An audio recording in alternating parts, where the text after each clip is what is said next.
asset dumping.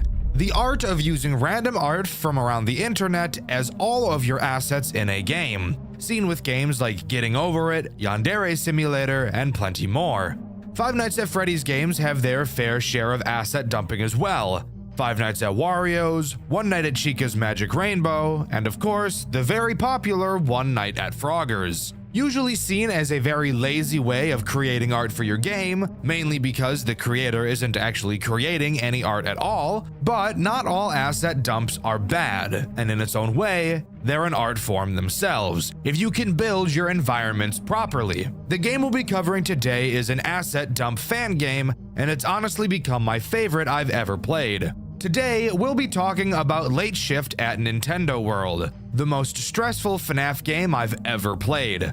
Strap in, because I promise you, despite what it looks like, there's so much to talk about. So let's drag our balls into Night 1. Night 1, where it all begins, and where you might already become overwhelmed by the amount of possible things this game is about to throw at you. To start, I love the visual style of this game. While yes, it is just the typical asset dump, there are so many references stuffed into this game, it's amazing.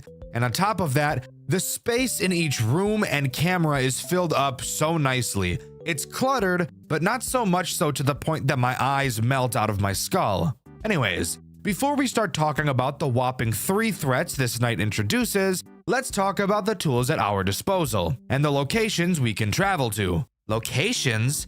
What does that mean, Dxtr? Well, a location is a place you can go, you fucking moron. The first location is obviously your office. You'll see you have a large hallway in front of you and of course your cameras. Your cameras are pretty basic, except for the fact that they're dark as fuck. So we've been equipped with a camera flashlight.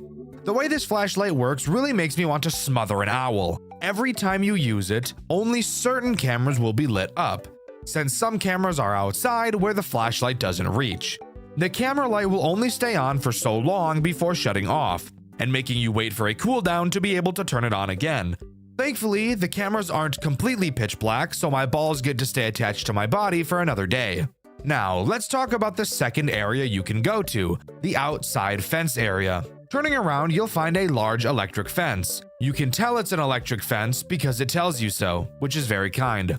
You can hold down a button to charge up the electric fence, and when it charges, the fence will be shocked. Pretty sure that's not how an electric fence works, but to each their own, I suppose. And finally, the last place you can travel is the back shed. The only thing you can do here is hold the door to lock it. While that may seem a bit eerie and intimidating, you'd be right. It really is. But worry not, I'll cover why this place is so important in a little bit.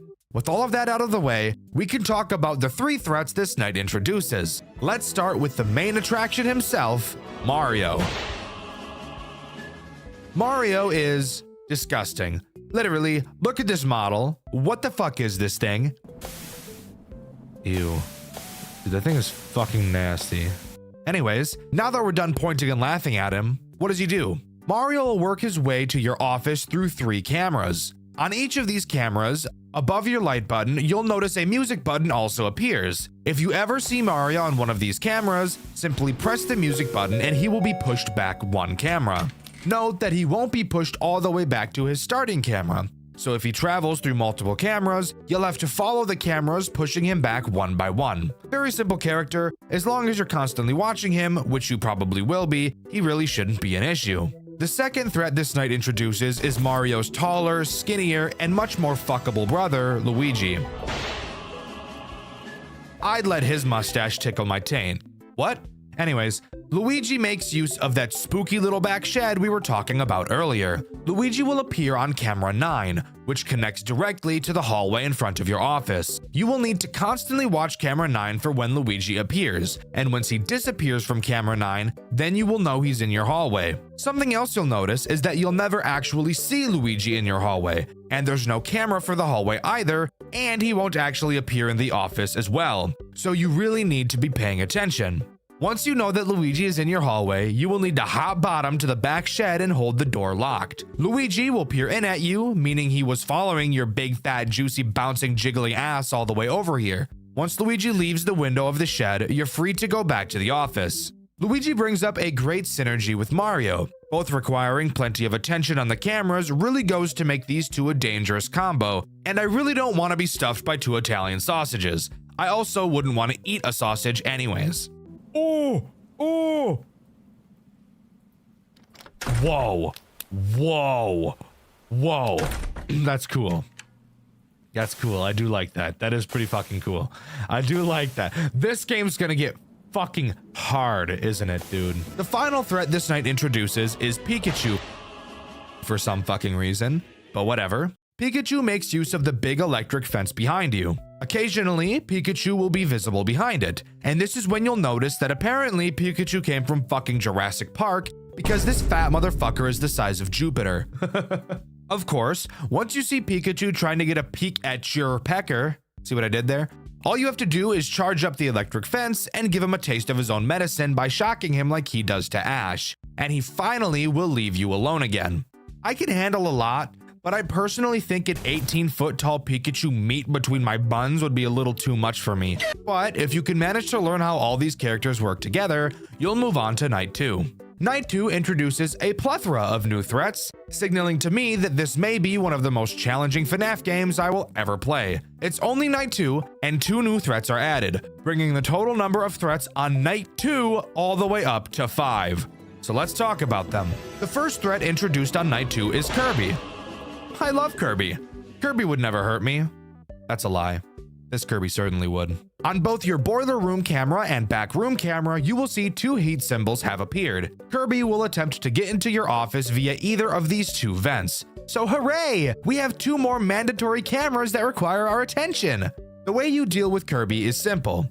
Same as Luigi. When he enters the camera, all is good. But the moment he disappears from the camera means he's about to start rolling through your vent and into your office. When he disappears, hit the heat button to scare Kirby out of the vents. The heat only lasts 1 second, however, so you really need to make sure you time it properly. However, now is the time I get to tell you about the worst and most frustrating character we've seen so far, Meta Knight.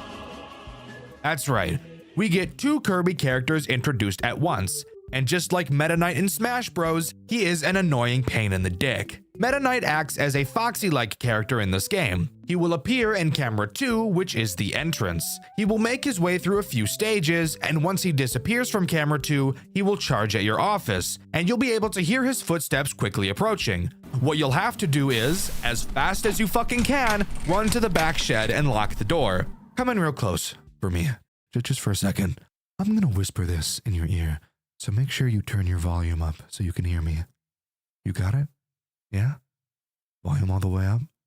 Okay, great. Don't let anyone know I told you this, okay? Meta Knight is so goddamn cock-sucking fast! You barely have any time to react once you hear his footsteps coming. You quite literally have just enough time to get to the back shed and close the door. This motherfucker is brutal.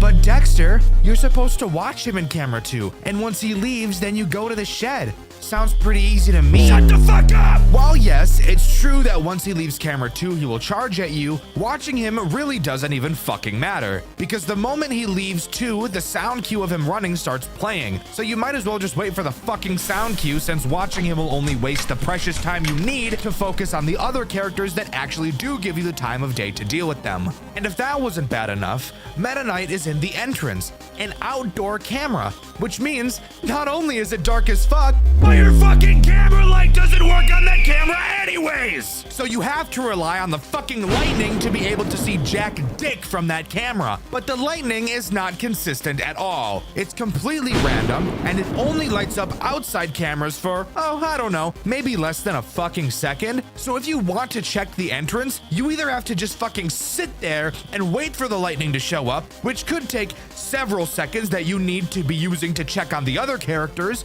or you could wait to hear the lightning and try to quickly flip to camera 2 to check on this annoying fucker. Both options suck dick, so I guess pick your fucking poison.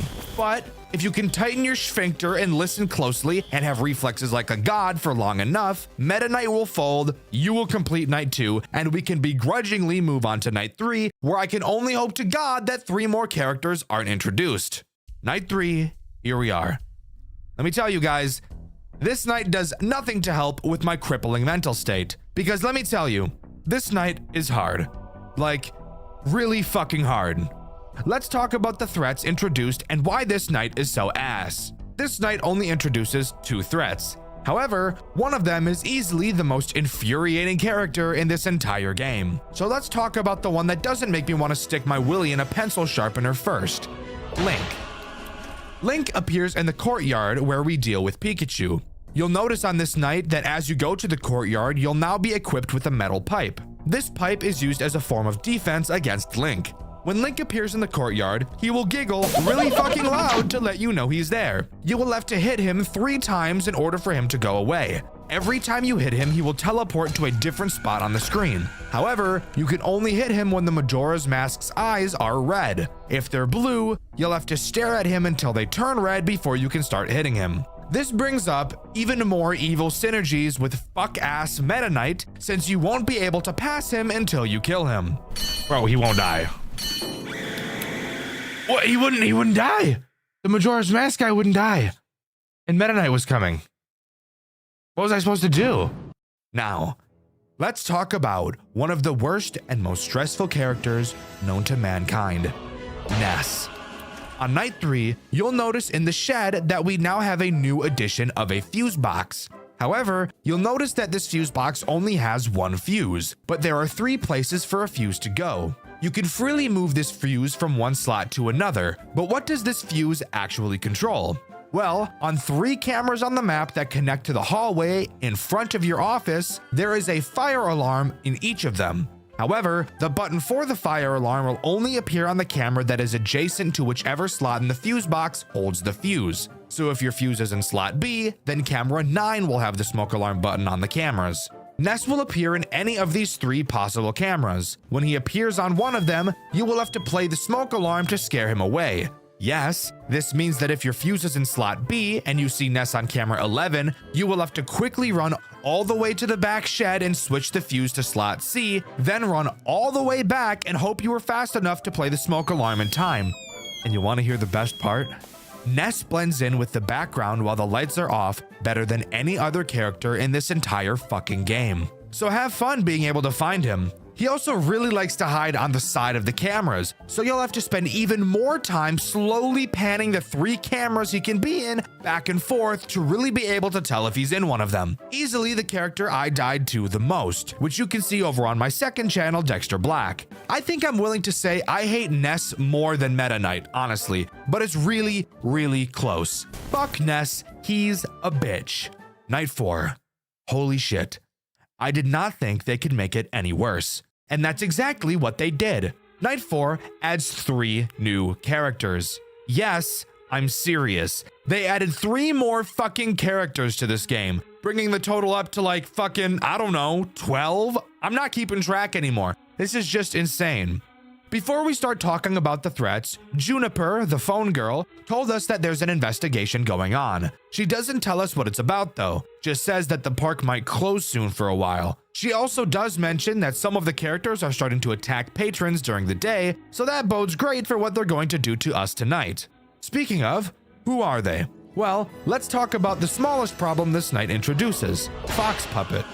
But it's really just fucking Star Fox. Star Fox has a chance to appear in the courtyard behind the fence. However, he is not a fan of being shocked by it, so if you electrocute him, he's gonna dive into your butt. Get it? Because foxes do that thing where they jump really high and dive, but he's diving into your... You get it, fuck me. When he's at your fence, all you have to do is spam your flashlight at him and he'll go away. Really not a big deal at all, and honestly, the amount of time you have to flash him is pretty forgiving. And you can even go to the back shed while he's standing there if you really want to, so in all honesty, he's not that bad. However, the next fuckhead we'll have to talk about is a pain in the dick, Captain Olimar. I'm pretty sure is who this is, at least. He will appear in the hallway in your office with 2 sets of eyes. I mention his eyes because they're very important to his attack. On night 4, a thermostat will become present in your back shed, and he directly correlates with this thermostat. When you hear him enter your office, which is signaled by some footsteps, you will have to look at his eyes. If both sets of eyes are red, you will have to run to the back shed and set the thermostat to hot. If they're both blue, set it to cold, and if one set is blue and the other set are red, then set the thermostat to mixed. After a few seconds, Olimar should go away. I don't think I need to explain why this is so horseshit to deal with, especially considering the amount of characters that require so much attention, so I'm not even gonna bring it up. Just know that I'm on the verge of peeling my foreskin like a banana. The final threat this night introduces, which yes, in case you forgot, there is still another threat to throw on top of all this bullshit, is Samus. Samus will enter your office through your hallway on either side. The cameras in which she will try to enter from will now be equipped with a lock button. They're not toggleable and must be held to hold the gutters shut. When you see Samus in either of these cameras, simply hold the lock button shut for a few seconds and she'll run away. Ironically enough, even with all of these threats active, Ness is still the character that has caused me the most suffering throughout this game. He is easily the most frustrating threat of all time. I've also died to Luigi a decent handful of times at this point, just because of how easy it is to forget about him. There is surely no way this game can get any harder. Right? It got harder, so let's talk about it.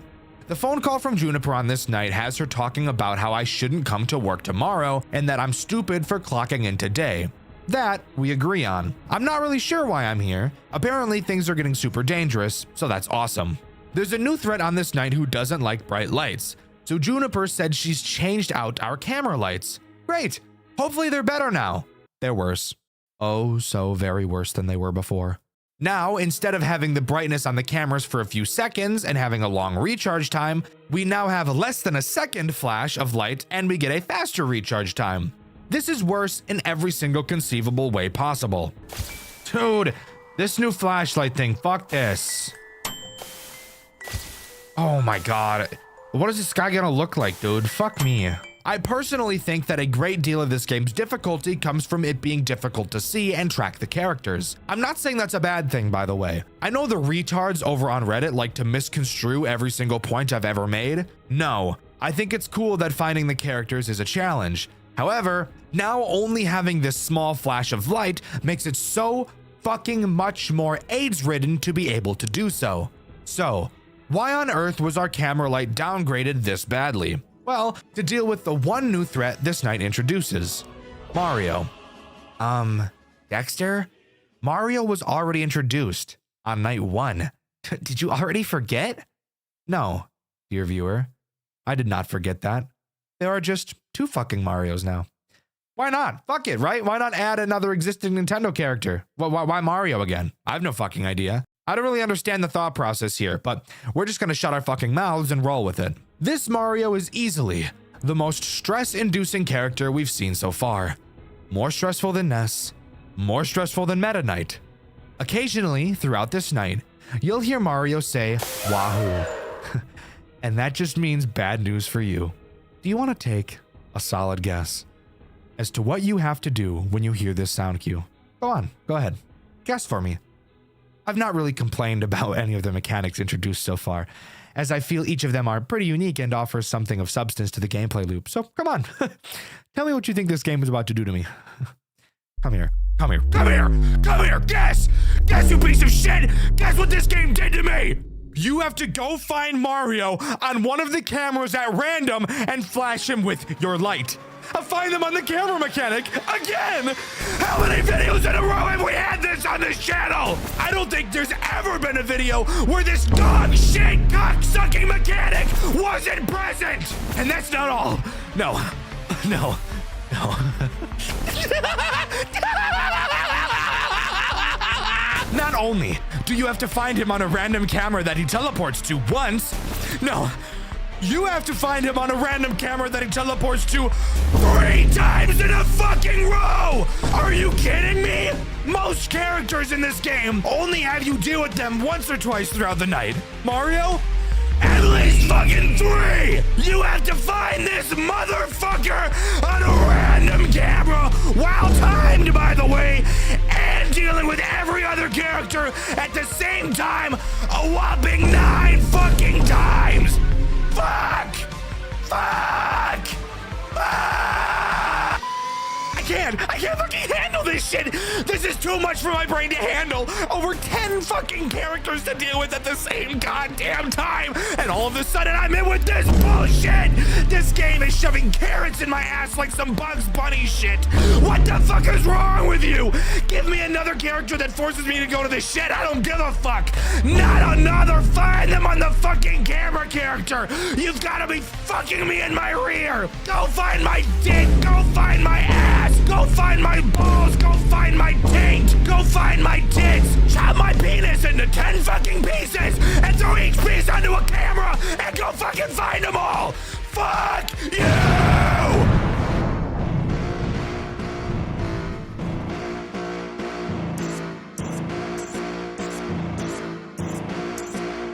Nintendo, no, you ain't gonna stop me when I get it going. I ain't gonna slow, no, curtains ain't closing. Pouring all the salt, keep the insults flowing. Light up all the incense, come before the storm. Gather in the Smash Bros army like a swarm. Find them on the cameras, nothing but the norm. Cause another crash out, dog, I'm getting bored. Said, dog, I'm getting bored with you. I'm warning you, you don't really wanna start another war, do you? I don't know who's been around here misinforming you. When you fuck with Dxtr, what the horns pouring at you? Up first, Mario is on the chopping block. The fat fuck plumber getting nothing on his cock. His bitch is locked up with a lizard, dropping cheeks on his rock hard fucking penis round the clock. God damn, it's fucking embarrassing. Her hair's in a bun and he's burying himself in her and she's having fun and he's getting his coming. Her sending videos of him fucking her. Check your messages and see. I'll get her home when I'm done with her. Daisy's with him too, Luigi don't know the truth. He's staring at the video, skin white like King Boo. Does he dare to check another? No, it ain't true. Check your Snapchat, bro, she's saying he's bigger than you. Damn! Hot tub, bitch, I've been locked in. On like Samus and that other bitch, Mega Man. Link on my shit, I could knock you with both hands. Make your head spin, do a dance on your can. Pikachu, flash a light at Pikachu. You behind the fence, I charge it up and thunderbolt you. Now you fried up, but we still got another hoe to boot. Star Fox turn, flash, epilepsy. Ooh! You get a seizure, Kirby in my heater. Blast his ass into the fucking ether. Samus back, her ass so fat I need her. Call her lowest way, she gripped my Peter.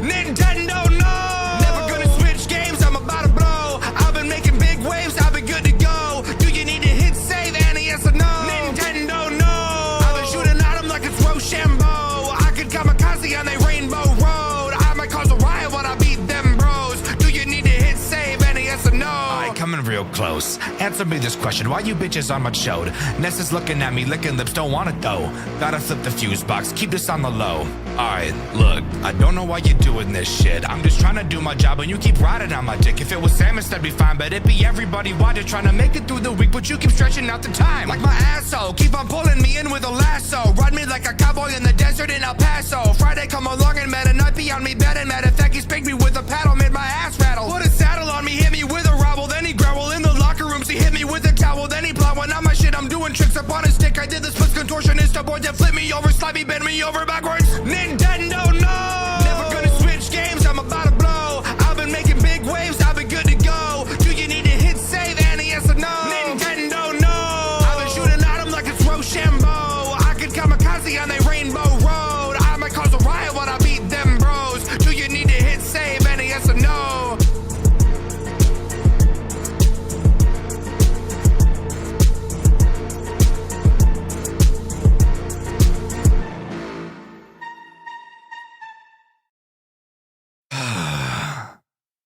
Well, glad I got all that out of my system. With that, we can move on to night 6 and talk about something that actually doesn't make me want to kill myself. However, it does still lay a lot on you. Loading into night 6, you'll see we're no longer in the office and we are now actually in a fucking bunker. How did we get here? I have no idea, but that doesn't really matter. What does matter, however, are the new tools at our disposal.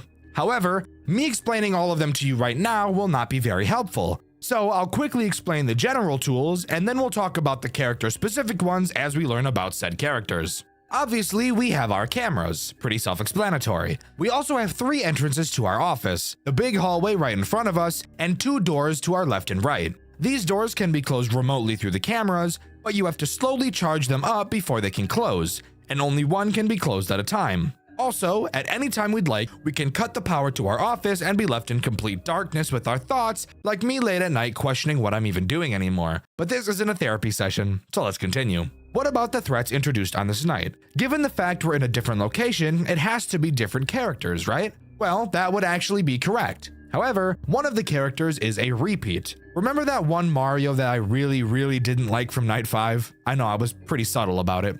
Well, it appears he followed us down here. However, he is incredibly easy to deal with this time around. He'll wander around the cameras and eventually find his way into your office. Once he stands in front of you, menacingly, all you have to do is whip out your fucking baton like my Willy and tase him in the balls. I'm not kidding. This is fucking awesome and is just what I need after dealing with the bullshit he put me through on Night 5. The next threat introduced on this night is Mega Man. He is also pretty simple. He will try to enter your office through your left or right door. When you see him in that door's respective camera, simply charge up that door and seal it shut. Once he bangs on it, you're free to open the door again. Next, we've got to talk about the Villager. She confused me quite a bit during my playthrough, which you can see over on my second channel, Dxtr Black. She will enter your office through any of the 3 possible entrances. Her rules state that once she enters your office, shut the lights off until you hear her run away. So tell me, what do you think that means? If you answered, wait until she appears in your office like Mario, then cut the lights until you hear footsteps, then turn the lights back on and continue, then you'd be completely fucking wrong, because she actually never appears in your office at all. You cannot see her when she's inside of your office, even if she is literally there. So, how are you meant to deal with her then? Well, you'll have to carefully track her on the cameras. When she enters camera 8, 7, or 6, her next movement will be into your office. So, if you see her on one of those cameras and then don't see her anymore, that means she's currently in your office and you need to cut the lights. The best part? If you have the left door closed and she goes to camera 6, indicating that she will be entering your office through the left door, even if it's closed like we've already established, she'll still be able to enter your office through that door. Isn't that just amazing? Anyways, I could point out the nuances all day long, but that's not what you're here for. The final threat introduced on this night is Andross, a character I've legitimately never seen before in my entire life. I've been able to recognize each character so far, even if I haven't played the game they were from, like Star Fox, for example. But Andross? What the fuck is even that? Okay, I just looked it up. It's the main antagonist of Star Fox. Crazy coincidence that I just mentioned Star Fox and that I've never played it. That would make sense as to why I didn't know who this was then. Anyways, what does he actually do? Well, in my opinion, he is the most annoying character on this night. He is completely invisible on the cameras, and if he ever gets into your office, you die. In order to track him, you have to use the camera's built-in motion detectors. However, something really interesting about these motion detectors is that they're a piece of shit. Every single camera has the motion detector button. However, only one of the buttons on the cameras will work at a time, at random, and every few seconds, which camera has the working button will switch randomly. Meaning that, even though there's no character on this night that has a find them on the camera mechanic, these fucked up, morbid devs somehow find a way to work that bullshit into the fucking UI! What the fuck are you doing to me? I need to relax. I can't scream anymore. Breathe. How do we deal with Andross? Well, when he is on either camera 8, 7, or 6, you will have to use your heater on whichever camera he's on. Using the UI on the cameras, you can select which camera the heater targets and then blast heat into said camera remotely. Doing so will scare Andross away. Now, that's all of the characters this night introduces. However, there's still one more very important thing I've neglected to mention. Unlike every other night present in this game, Night 6 has a task-based completion system rather than a survival-based one. So that bodes the question, what is the task we have to complete? Well, on the computer at your desk, there are 5 important files we have to decrypt and extract onto our USB drive. The way we decrypt them is simple. Several strings of 4-digit number codes will appear on the monitor, and all we have to do is type them in. Type in several 4-string digit codes without messing up in a row, and trust me, it'll feel like you'll have to do this a billion fucking times, and you'll download one of the files. Do this for all 5 files, and the night is over.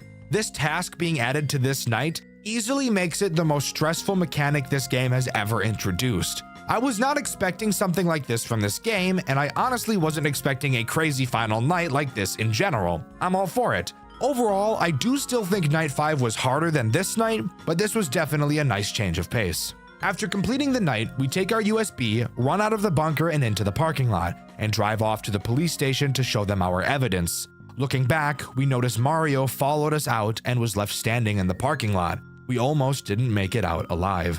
It's revealed that our name isn't really Terrence, and we've secretly been an undercover investigator this entire time. The police raided Nintendo World and arrested the CEO, Leonard. Everything we mentioned in our report was found, except for one single thing: Mario himself. The only thing that was left to even prove he was present was his hat. Not knowing his whereabouts now, Late Shift at Nintendo World comes to a close. Kind of. There's actually a fuck ton more this game has to offer in the form of post-game content and challenges, with a whopping 12 additional characters for us to unlock and fuck around with. There's 9 other ones? There's 12 more? At the time of writing, I have no idea how these characters are achieved except for one. In the challenges menu, 2 fun challenges are present, and when I say fun, I really just mean ass. The first is blind mode, which will cause a constant blizzard to be present during the nights, making it harder to see in your office and in the courtyard. It also forces Night 5's shitty flash mechanic throughout the nights, and increases the amount of time you have to wait between flashes to make it even worse. And if that wasn't enough, blind mode still has one more big fuck you, in the form of a new threat: the Ice Climbers. The way they work is pretty simple, but retarded nonetheless. They have a chance to appear in any of the 3 major locations you can be in. If you ever see them, you just have to go to another area until they leave. I can't describe how terrible that sounds. Again, at the time of writing this, I have no plans to attempt this challenge, nor any of the custom night modes, which I assume will unlock the remaining characters. I do have the thought of attempting these on stream in the coming weeks, so let me know if that's something you'd be interested in seeing me doing and covering. Overall, I think Late Shift at Nintendo World is actually amazing. While I did find a lot of the characters annoying and stressful, the overall gameplay loop is very satisfying to nail down and will leave you feeling like a badass as you complete it. Yes, the entire game is just an asset dump, but you can't deny the crazy amount of effort and care put into it, and that's something I can always appreciate. When you think of the typical Five Nights at Freddy's game formula, what usually comes to mind? Well, probably being stuck in one spot, unable to move, having characters bombard your doors, and only having a small amount of tools you can use to defend yourself. Occasionally, we'll find a fan game that introduces an interesting new mechanic, and of course, every now and then we find a free roam FNAF game that really, most of the time, feels like its own game that just uses FNAF characters. The game we'll be talking about today takes the FNAF formula and completely flips it on its head, giving you the opportunity to decide how long the nights are, and even introducing useful upgrades along the way. The game we'll be talking about today is Teerland, a game I've been asked to talk about quite a few times, and a game I actually intended on covering sooner, but due to a bunch of other interesting fan games I've wanted to talk about, I've just been pushing this video off. But today, here we are to talk about it. So strap in and join me as we dive into the depraved world of Teerland. Teerland begins by putting us in the shoes of David Artell. Years back, us and our brother opened an amusement park called Teerland. After a few years of running, the park shut down and Teal and David went their own separate ways. Years after the shutdown, we get an unexpected call from Teal. All he tells us is to find him at the park. So, not knowing what's going on, we make our way back to Teerland, and this is where the fun can truly begin. Entering the park, we walk around and explore a little, finding some lore pages and oh shit! The fuck was that? In typical horror media fashion, as the main character, I'm going to choose to completely ignore what I just saw and chalk it up to myself seeing things. Continuing to search around the park, we eventually find a pile of garbage bags that look very out of place. Moving them, we find a hidden trap door. So what better choice to make than opening it and climbing straight down blindly instead of, oh I don't know, going back home to our family and sleeping like a normal person? Of course, climbing down a ladder in a FNAF game isn't as simple as it sounds. Instead, it's made into a mini-game very reminiscent of the vent crawling section from Sister Location. Except this time around, there is actually a threat. Because yes, if you didn't know, you literally can't die in the vent section of Sister Location. That entire game is hot ass, and if you'd like to hear me talk about how bad it is in another video, let me know in the comments below. As we climb down the ladder, the first threat of this game is introduced: Teeler. As you climb down the ladder, Teeler can appear on either side. When he does, all you have to do is shine your flashlight at him and he'll go away. However, this game thought it would be really funny to make your flashlight have a startup time. So when you see Teerland, you'll kind of just have to awkwardly stare at him for 3 seconds while you wait for your flashlight to charge up and turn on, which just feels really goofy. So, now I have another question to ask you. How do you know a FNAF game is going to be really complicated before you even start? Well, in cases like Post Shift 2, it's walls of text explaining the mechanics that cause the game to feel so bloated it's not even fun. Well, what else? Let me tell you. There is quite literally nothing scarier than opening a FNAF game and seeing that there's a tutorial night. That's how you know the game you're about to play is going to have the most obtuse and random mechanics you've ever seen in your entire life, and Teerland is no different. So, now's the time I get to explain to you the several tools at our disposal in a way that is hopefully not mind-numbingly boring. To begin, there are 3 rooms that you can occupy: your office, the hallway, and the supplies room. Each does exactly what you'd probably expect. The office is where you'll do your major important operations, the supplies room is where you do important side objectives throughout the night, and the hallway connects those 2 rooms. Simple. To start, we need to understand how it is you actually complete a night in Teerland, because it's not as simple as most FNAF games tend to be. Teerland uses a task-based completion system rather than a time-based one, except, once again, Teerland chooses to do something different than most task-based completion systems. The goal of Teerland is to lure all of the animatronics in the building into a bunch of holding cells, and the way we do that is by taking control of another animatronic that's in the supply room. So the first thing you need to do each night is walk to the supply room and put the animatronic together. Its body parts can be found in the hallway and in the supply room itself, and if you want to hear something awesome, these body parts can apparently teleport at will, because you will commonly walk through the hallway, see nothing, walk into the supply room, see an arm, then walk back into the hallway and find a leg just chilling on the floor. Where did it come from? You tell me. Anyways, once you attach all 3 pieces to the robot, it will leave to roam the building. At this point, you can go back to your office and begin to control it. So, who is the first threat during the first hour of this game? Well, that would be Teerland himself. Really, since you won't often come into direct contact with the characters in this game, and you don't deal with them in a typical FNAF way, the way I'm going to choose to talk about these mechanics is going to be different than most of my videos. In order to lure Teerland, you have to get within a 1 tile's range of him. On your computer, you will see several map tiles, and about once every second you can move the Teerland robot you built from 1 tile to another. Throughout that night, Teerland will naturally move around the building, with the goal of making it to your office. By making Teerland get close to Teerland, a lure meter will start to increase. However, it's not just as simple as standing right next to him. Teerland has the ability to infect the lure, meaning that if you make the lure stand in one spot right next to Teerland for too long, he will infect it. So all you really have to do is make sure you move back and forth while trying to lure him. If Teerland does infect your lure, you'll have to go back to the supply room and hack the firewall of the robot, I think. I don't really know what it is we're doing, I'll be honest. Basically, when the lure is infected, go to the supply room and open up your firewall. Inside, there will be a list of files with one of them infected. You can tell which one is infected because it will have the prefix Zanny_. All you have to do is click on it and boom, you'll be able to control the lure again. Anyways, back to luring. Once Teerland's lure meter is completely full, he will begin to chase your lure. This is when you need to get Teerland to one of the holding cells and lock him inside. Once you've done that, you can safely check off your to-do list and end the hour. But before we can talk about ending the hour, we have a few more important things to talk about. The first of which being your health. No one character alone will be able to end your run in 1 jump scare. Each character has a certain damage stat, and they will deal that number of damage to you upon jump scaring you. Typically, it's 2 jump scares and it's game over. However, you do have a med kit inside the supply room, so if you ever get injured, just go there and do like the protagonist from Resident Evil and fix your injury with a bandage.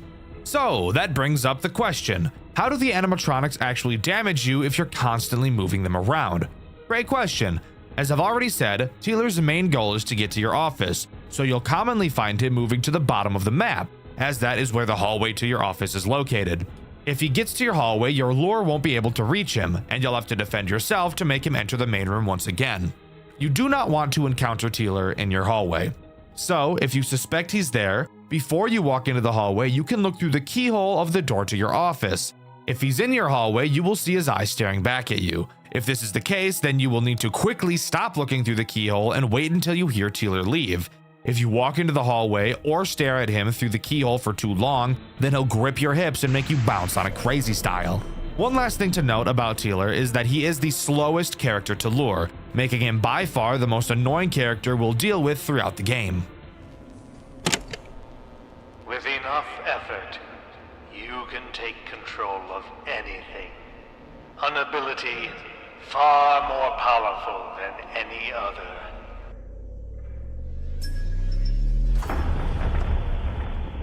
Now, before we continue on to the next hour, we need to talk about possibly the coolest thing that this game does. Teerland has upgrades that you can unlock and equip.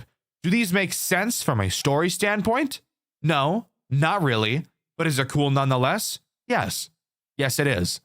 After each hour, you'll be able to access the perk menu. There are 6 perks for you to choose from. After completing an hour for the first time, you'll get a perk point. And you can get 2 additional perk points for completing the hard mode version of each hour. Which, yes, by the way, each hour has a hard mode version for you to complete. There's no real use talking about them since nothing besides the difficulty really changes. But I will mention one additional thing they add. Every time you go to the computer, you'll have to type in a 4-digit code. It's annoying, that's about it. Anyways, back to the perks. You have 2 rank 1 perks and 4 rank 2 perks. Rank 1 perks cost 2 perk points each, and rank 2 perks cost 4 perk points each. So it'll be up to you to decide how you want to distribute your points. However, there is a clear answer as to which perks are the best. Let's start by looking at the rank 1 perks. The first adds a longer lure infection cooldown when you use the firewall, meaning that it will take longer for your lure to be able to be infected again.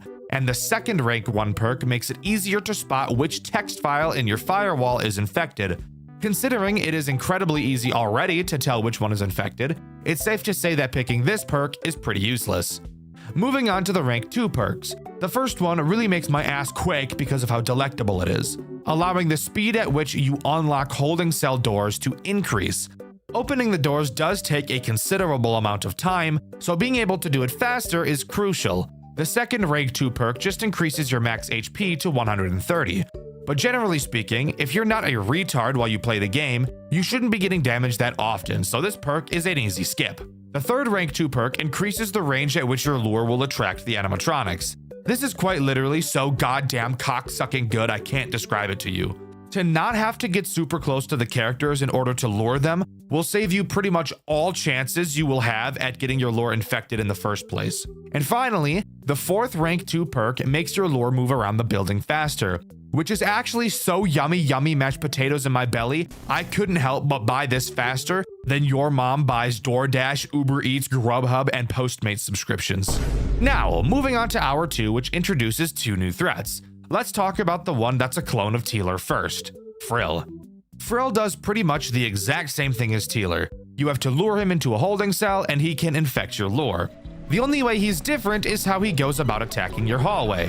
When Frill enters your hallway, he will quickly make his way to the door of whichever room you're in and make a noticeable sound cue. When he does, you'll have to look through the keyhole. Once he makes eye contact with you, he'll turn into a little piss baby and move back into the main room. What about the other threat? The one that isn't just an easier version of Teerland? Well, let me introduce you to Willow the Magician. Willow does not give a fuck about your lure, to put it bluntly. She will pile drive right towards your door with no hesitation. However, she is also probably the easiest threat to deal with in this entire game. When Willow enters your hallway, all you have to do is stare her down.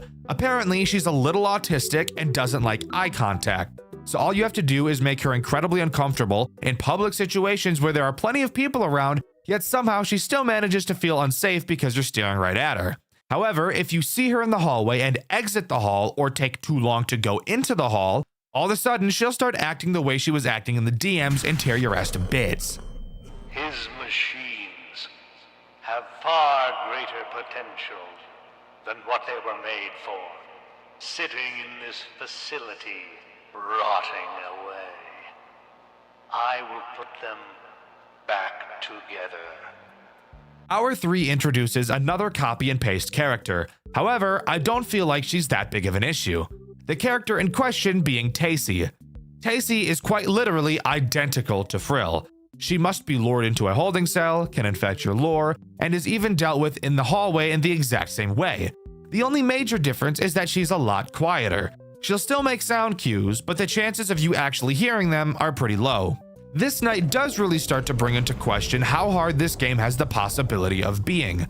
Since we obviously can't lure all 3 characters at the same time, it is very likely that at this point of the game we will pretty consistently have someone in our hallway. And with 2 of these characters requiring us to stare at them through a keyhole to deal with, it makes it a hell of a lot more likely that Willow will plow us in the ass. However, I do need to give Teerland credit where credit is due. Although this game may sound like it can be incredibly unfair, this is honestly one of the most enjoyable FNAF experiences I've ever had. Even at the few frustrating bits I had, which you can see over on my second channel, Dxtr Black, I still found myself excited to play the next hour, and even found myself really wanting to complete the hard mode versions of the night, both to unlock the points and perks, and because it's genuinely just a super fun gameplay loop. Don't mind if I do. Done.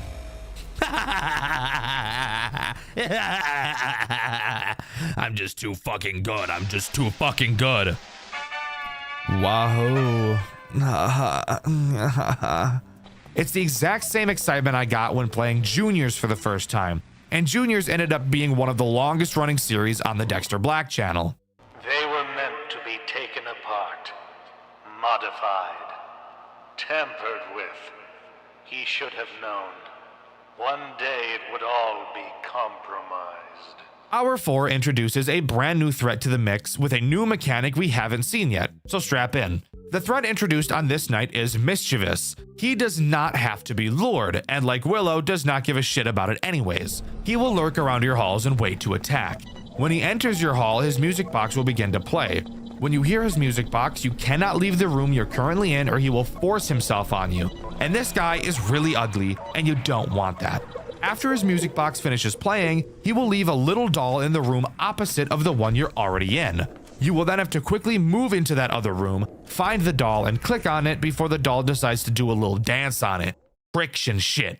This of course brings up the obvious issue. We have a character that forces us to switch rooms very quickly, and with several characters attacking our hall that require us to wait and be patient for us to leave, this could very obviously pose a pretty big threat if we were to get some poor attack timings. Once again, really showing how difficult, annoying, and RNG-based this game can be. One more step until the plan is complete. The clock is ticking. Night 5 introduces nothing new. However, there is a very, very crucial mechanic I forgot to mention so far. Something that will make your dick hurt, because it certainly made mine hurt. Earlier in this game, a new mechanic was introduced, your generator, which adds a power system to the program you use to control your lure robot. On the map, you will be able to see where the generator is, and you'll also be able to see how much percentage it is at. You obviously don't want that meter to drop down to 0, so how do you fill it? Well, that's pretty simple. At the beginning of each hour, along with the generator, some fuel will spawn somewhere randomly on the map. And when the generator gets low, you'll have to use the lure to go get it and refill the generator. This isn't a hard thing to do by any means, but when you're also trying to juggle everything else that's going on, which trust me, there is a lot of, this will very quickly become something you dread doing. It is complete. I've fixed them. I have made them perfect. They are all together now. They are now one. It will lure the beast out of his cage. Well, oh boy, that doesn't sound good. But I mean, what's the worst that could happen? It's not like they're gonna take every character we've seen so far and merge them into one giant terrifying abomination and throw us into a new game mode that we haven't seen so far and have us learn from scratch, right? Oh, word.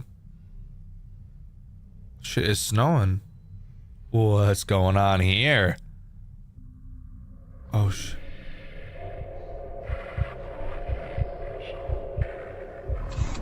Something tells me it is most certainly not okay. What the hell did I just see? What the fuck is that? Okay, so shit. That's exactly what's happening. Well, what do we have in store for us this time? For some reason, we're in a fucking dank cave. Not really sure why, but we are. And on top of that, there's a computer down in this cave. Again, not really sure why, but we roll with it, I guess. The goal of this finale hour is to destroy what this game calls Deterrent, which, yes, is every single character we've seen so far merged into one giant terrifying abomination. The way we go about destroying this thing is actually pretty cool and does literally feel like a boss fight, unlike most FNAF games that introduce boss fights. To start, let's talk about how Deterrent attacks, as it's pretty simple.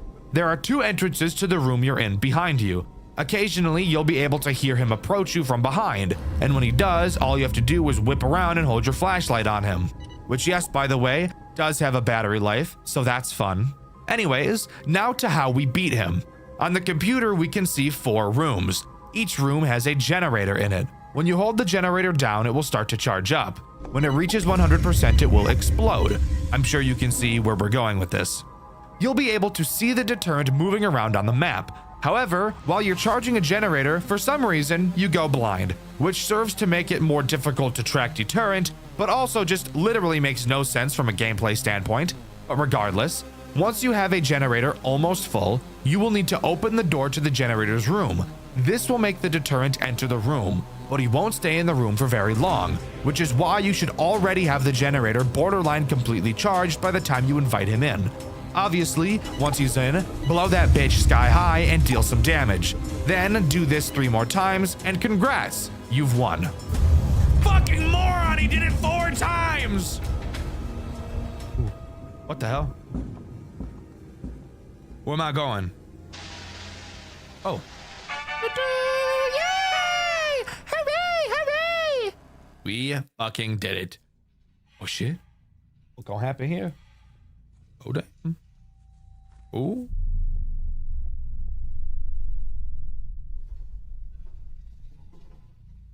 Oh, we climbing back out this bitch.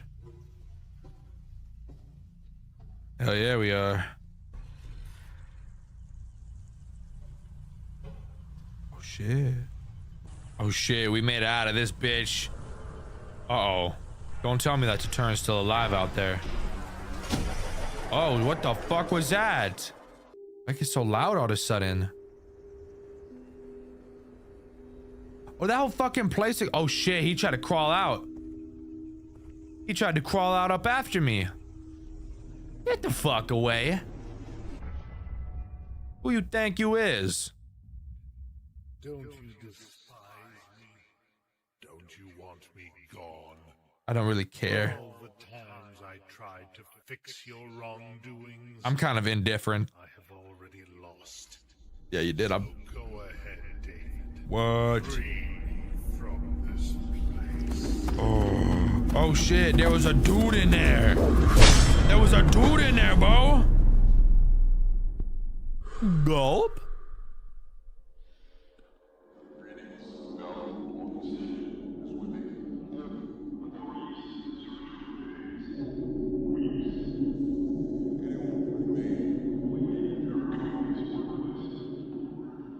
Brutally slaughtered. Wait, did you tell me I just killed a fucking dude down there? Like it wasn't even a robot? I just killed a dude? Is that what you're saying? Trying to understand here. Oh shit. That is disco, bro. Teerland. No, that was badass. That was a badass game, bro. I can't even front with you. And just like that, we have completion. David puts an axe through the deterrent's head, and we have game over. Except one where we look like a badass. But the story of Teerland is far more interesting than just that. It begins with 2 brothers, long before the lights of Teerland ever flickered on. Teal Artel and David Artel built their company from nothing. A small business that slowly grew into something bigger, something sharper. And at the peak of that momentum, the brothers opened an amusement park attraction. Something simple, something fun, something that, at the time, didn't feel like it carried any real weight. That attraction was called Teerland. For a while, it was nothing more than a strange little corner of the Artel brothers' world, a pet project tucked into the side of a much larger dream. Families came and went, the park buzzed with life, and nobody thought of it as anything more than a novelty. But places like this don't stay harmless forever. not when the people running them drift apart, not when one of them starts slipping into ideas that don't belong in an amusement park. Eventually, Teal and David's partnership cracked, the company fractured, and not long after, Teerland shut down completely. No public explanation, no clean ending. The gates closed, the lights went out, and the attraction was left to rot under its own dust. When the world moved on, the Artel brothers went their separate ways. One of them tried to rebuild his life, the other vanished. Years passed before David Artel heard from his brother again. Out of nowhere, Teal reached out to him, a voice from a past he thought he'd buried, begging David to return to the old amusement park. The message didn't make sense. It didn't sound like the Teal he once knew, but there was fear in it, desperation, something that made David realize he couldn't ignore it. And so, against every instinct telling him to stay away, he went back. When David arrived, Teerland was worse than abandoned. It felt staged, silent in a way that didn't feel natural. Half-crumbled structures, props left in strange positions, as if the place hadn't simply been forgotten, but deliberately prepared for someone. And as he wandered deeper into the park, trying to find his brother, he stumbled across something that confirmed it, a hidden entrance leading down into the earth, tracing beneath the park itself. David's company, the one he and Teeler built together, had been hiding an entire facility underneath the attraction. A whole underground complex, sealed off from the public long before Teerland ever closed. A place where their past hadn't just been stored, it had been left alive. Once inside, David realized this wasn't just a forgotten workplace. The lights still worked, the systems still responded, and something else was awake down there with him. Something that didn't want him leaving. As he pushed further into the complex, the truth started to bleed through in fragments. Teal had been down here. Recently, he'd been working with the animatronics again, repairing them, rewiring them, bringing pieces of a dead attraction back to life. But whatever he had been doing, it wasn't for entertainment anymore. The machines began to move on their own, stalking the halls, watching David, responding like something had trained them toward him specifically. None of this was accidental. None of this was the result of some wandering malfunction. Teal had built an entire scenario deep underground, a controlled maze, a sequence of escalating encounters, leading David step by step through the remnants of their old work. Every hour that passed in the facility dragged him closer to the heart of the place, and closer to Teal's intentions, and along the way, David discovered something he had always kept buried. The truth about what happened years ago, about the employee who died, about the body that David hid, and about what that one terrible decision did to Teal's mind. When Teal finally emerged, no longer the person David once knew, but someone warped by grief, guilt, and obsession, David realized the entire journey through Teerland had been orchestrated. Teal didn't bring David here to save him, he brought him here to force a reckoning between them. Surrounded by the machines that represented everything that went wrong in their lives. The final confrontation wasn't between man and animatronic, it was between brother and brother. One consumed by the past, the other trying desperately to bury it. And in the end, the fight ended the only way it could. David killed Teal. Not out of malice, not out of hatred, but out of a moment where survival became the only option left. When it was over, the facility fell silent. The machines powered down, and as David surfaced from the underground, authorities arrived. They didn't see a man who'd been hunted. They didn't see the twisted maze his brother designed. All they saw was David Artel standing over the body of his own brother. He was arrested, charged, and locked away. And just like that, Teerland, the amusement park, the secrets beneath it, the broken partnership that created all of it, was left behind again. This time buried under police tape and unanswered questions. A dead attraction built on dead ideas, reclaimed once more by silence. And with that, as far as I'm aware, is all that Teerland has to offer. Overall, I think this game was a ton of fun to play. It's not often that a FNAF game has me wanting to try and 100% it, but just like Juniors, Teerland had me wanting to give it a try. The character designs are amazing, the atmosphere and story are phenomenal, and of course, the gameplay loop is one of the most enjoyable I've ever played. I want you to think about the last time you've played a FNAF fan game that has introduced a mechanic you've never seen before. Maybe you think of Junior's deduction game mechanic. Maybe you think of Teerland's upgrade system. Or maybe you dig really deep and think of One Night at Flumpty's 3 moving camera buttons. Whatever it may be, I'm sure you can agree that seeing a new mechanic is always interesting, and in my opinion is the most enjoyable part of playing FNAF games. I love exploring what people can come up with. Even if the new mechanics are frustrating, I still love them. The game we'll be covering today introduces a mechanic like nothing I've ever seen before. A game so obscure I'd never heard of it, and I'm willing to bet you've never heard of it either. The game we'll be covering today is After Hours at Cody's, a so far one-off FNAF fan game that introduces one of the most interesting game mechanics I've ever seen, while also telling one of the most gruesome and depraved stories I've ever witnessed. You're not going to want to miss what we have in store today, so let's dive into the world of After Hours at Cody's. Before each night, we get a small cutscene to show us a little bit of what we're getting into. In the Night 1 cutscene, we see a mysterious black figure cause one of the animatronics to awaken. And I'm not gonna lie, the animatronic that wakes up is a bit of a bad bitch, I'm not gonna lie to you. But with that, we do start Night 1. Night 1 obviously introduces one threat. But before we can start talking about that threat, we need to talk about the mechanic in this game that makes it so unique: the cameras. Taking a look at them, you'll notice that there's a long bar in the center of the map with one small section of it being red and a small rectangle quickly moving back and forth across it. If you haven't figured out what these cameras are about to do yet, then let me tell you. When you switch cameras, you will need to time the camera switch up with when the small moving rectangle is inside of the red bar. If you mistime it, then the camera you clicked on will load very slowly. And this is a very fast-paced game. If you time it properly, the camera will load almost instantly.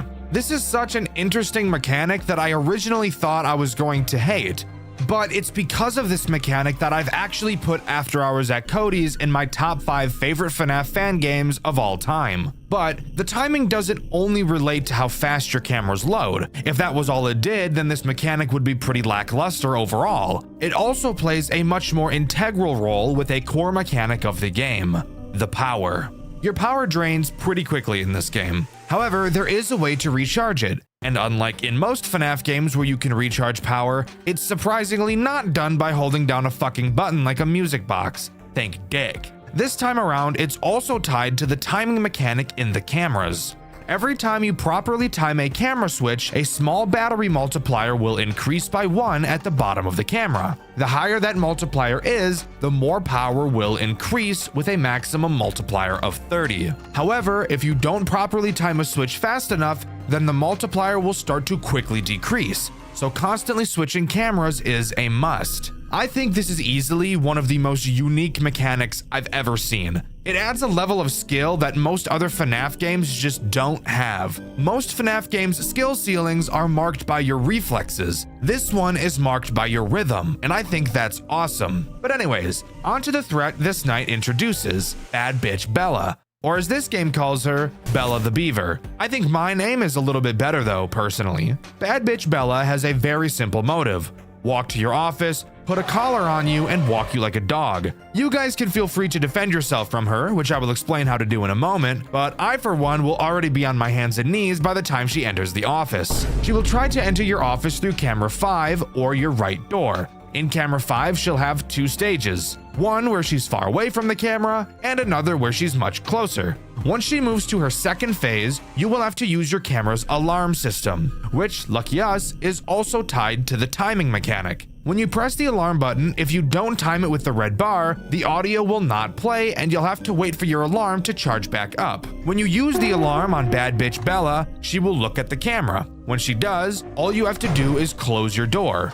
and eventually she will go back to the stage. If you don't use the alarm on her, she will pound on your door and drain a lot of power before leaving, and then Operation Walk You Like a Dog will be set in motion. Very easy character to explain two very important mechanics in this game. I think After Hours at Cody's Night 1 is a great example of properly introducing your game's core mechanics in a way that isn't confusing or overwhelming. Plus, you made the character really hot for no reason at all. This is a children's establishment. Why are the characters hot? That's something I'll never be able to wrap my head around. Now, how do we actually complete the night? Surviving until 6 a.m., Dxtr? You fucking retard? Whoa. Hey now. The people in my comments don't like it when you say that word. Do better, retard.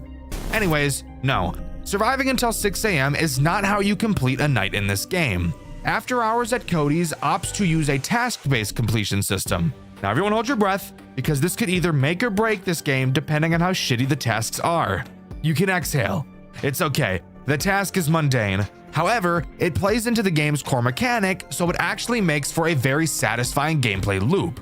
Remember that black figure that brought the bad bitch back to life? Well, that character is known in this game as the Anomaly. And judging by that name alone, I'm willing to bet you can guess what this guy is going to do and what the task system in this game is. The Anomaly has a random chance to appear on any of the cameras in your game at any time. If at any point you find him, you will have to use your alarm on the camera that he's on. When you do, your Anomaly counter will go up. After you find him 10 times, the night will be over. You do have to note that he will not always be on a camera, and if you don't find him fast enough when he appears, he will not stay on a camera forever and will eventually leave. Again, overall this mechanic is pretty boring, but because of how well it ties into the timing mechanic, it serves as one of the most enjoyable FNAF experiences I've ever had. But now on to night 2, except I lied because we actually have a cutscene to talk about first. My dear friends, the worst has come to pass. As many of you may already know, my brother, Darren, has not been found since his disappearance earlier this year. He meant the world to me, as I'm sure he did to plenty of you too. His astounding creativity and infallible craftsmanship became the source of so many wonderful memories for children all across the country. These moments we shared will remain evergreen to me for as long as I live. Before I continue though, I'd like to show you this. A child at Cody's gave this to me once when I was visiting the restaurant. Wonderful, isn't it? This creativity we inspire. As it pains me to say, I do understand the suspicion people may have had toward me in the months following my brother's disappearance. But please, I urge you all to understand how these events have weighed heavy on me. He was my family too. The threats I've received since then caused me to think about my place in all this. I know I may not have been the most communicative or involved between the two of us, but I still did hold so much love for the work we did together. All this is to say that I will be stepping down as proprietor of Cody & Co. I've had a long and fulfilling career, and I only hope that the kindness I've shown will continue to reflect on the company as I look forward to finding someone new to handle the reins. But until then, I hope only to leave this company in a better state than it currently remains. If my being a part of this only serves to obstruct the joy and wonder that my brother and I wish to impart, then perhaps it is best if I step down and let the magic live on without me. Thank you for everything. I genuinely had a wonderful time. So, we have two brothers that started this company together, and one of them tragically died. Now, I'm no FNAF expert. Okay, maybe I am a little. I think we're all smart enough to know that the pain in this guy's voice is definitely a little bit sussy. I'm not pointing any fingers here, but if it comes out that his brother is the one who killed him, I would not be surprised in the slightest. Anyways, on to night 2. By the way, if you were curious as to how this game explains the anomaly, well, the phone guy blatantly tells us that we're ghost hunting. Everyone that works in this building knows about this thing and what it can do, and we were more so hired to remove it. If I signed up for a night watch job and got told that, I would walk out of that building before the poor bastard could even hang up. Night 2 introduces one new threat, Morris, who also introduces the last major mechanic this game has to talk about, the curtain behind you. I haven't actually mentioned it so far, but yes, you can turn around in your office to find a curtain. It vaguely reminds me of the curtain from those nights at Rachel's. However, this game isn't mind-numbingly boring like that one is. Morris will slowly creep out from behind the curtains throughout the night. Occasionally, you'll have to turn around and force him back. However, unlike most curtain mechanics like this, it isn't just pulling them closed or holding your light on it. After Hours at Cody's needs to get a little bit quirky. Introducing probably the most frustrating mechanic in the entire game. Next to the curtains, you'll see 4 buttons. Each button has a color. You might be thinking, Dexter, I'm looking at them and not a single one of them has a color. Well, you see, dear viewer, that's what I thought too. However, no, they do indeed have a color. You just can't see which color each button is until you press it, which I think is very stupid. Morris has 5 phases before jump scaring you. The first phase is the phase you'll mostly see him in. All you'll be able to see is his nose. This is the furthest back that he can be, so if he looks like this, you're all good. The next 4 phases each correspond to one of those buttons. So depending on how close he is to ganking you, you will have to select the correct colored button and then flash your light on him to make him go back to phase 1. What do the buttons mixed with the flashlight have to do with sending him back? I really have no idea. And in all honesty, I think this is easily the weakest part of the entire game. But that's not where my frustration with Morris ends. No, not at all. Believe it or not, turning around in your office can be a frustrating experience for literally no reason whatsoever. How, you might be asking? Well, I'd be more than happy to explain it to you. Let's say you're facing towards your doors. Bad bitch Bella is at your door, so for now, the door is closed. While this door is closed, apparently Beth, the name of our player, gets fucking glued to the goddamn ground and is unable to move an inch. Because if either one of your doors are closed, you will be unable to turn around to check on Morris. How does this make any sense at all? It literally fucking doesn't. And that's not all. It gets even more frustrating. Let's imagine you're facing Morris. You press a button and flash your light to send him back. Now it's time to turn around and start filling up our power in the camera again. But uh-oh, fucker! You forgot to press the button you already fucking pressed. Because if any of the buttons are currently toggled on, you can't turn around. Why? Who the fuck knows? I love this game a lot, but holy shit, this is one of the most retarded things I've ever seen. It doesn't make any sense at all. Well, whatever. It's frustrating. It's stupid, but I didn't let it ruin my experience with the rest of this amazing game. Speaking of, let's move on to the post-night 2 cutscene.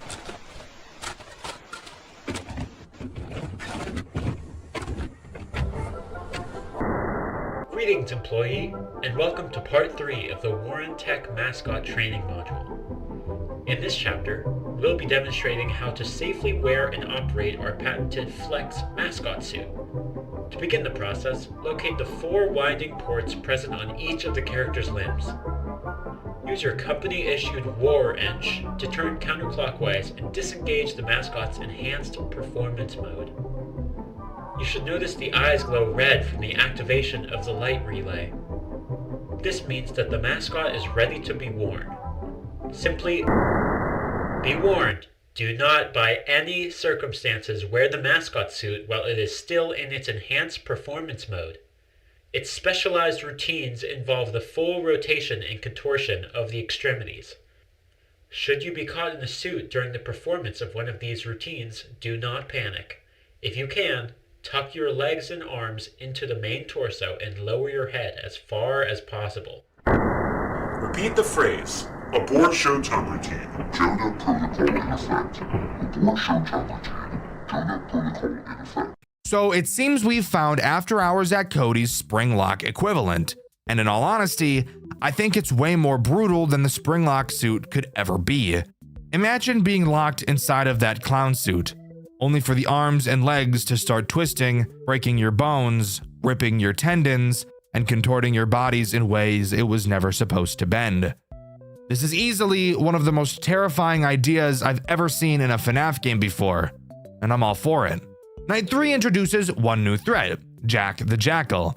He acts as this game's Chica, being a borderline exact copy of Bad Bitch Bella, except she's a 10 and he's like a 4 at best on a good day. As I'm sure you could have expected, Jack does the exact same thing as Bella, except he attacks camera 6 and your left door instead of your right. The same system and rules apply to him. He has 2 phases on camera 6. Once he's in his second phase, use the alarm on him and close the door until he leaves. Simple sugar. We've dealt with this before, however, it does add a decent deal of pressure in combination with what we already have. The cooldown for the alarm is relatively slow, and now having 3 consistent problems we need to use it on, it could easily start to get out of hand fast. Not to mention having another door character which could prevent us from turning around to check on Morris. This game can get stressful, but I honestly think that's one of the most enjoyable parts about it. Clocking out? Okay. Have a good night then.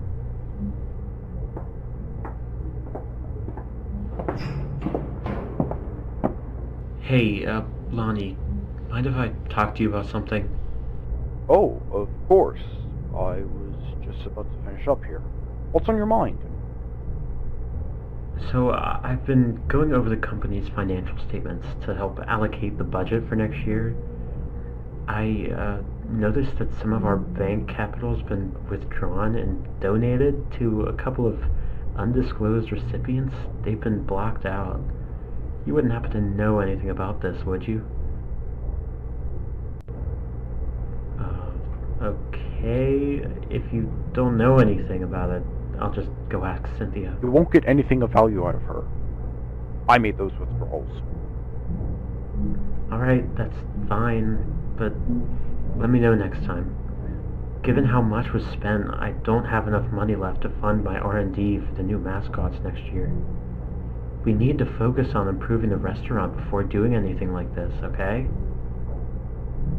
Anyways, who were the recipients anyway?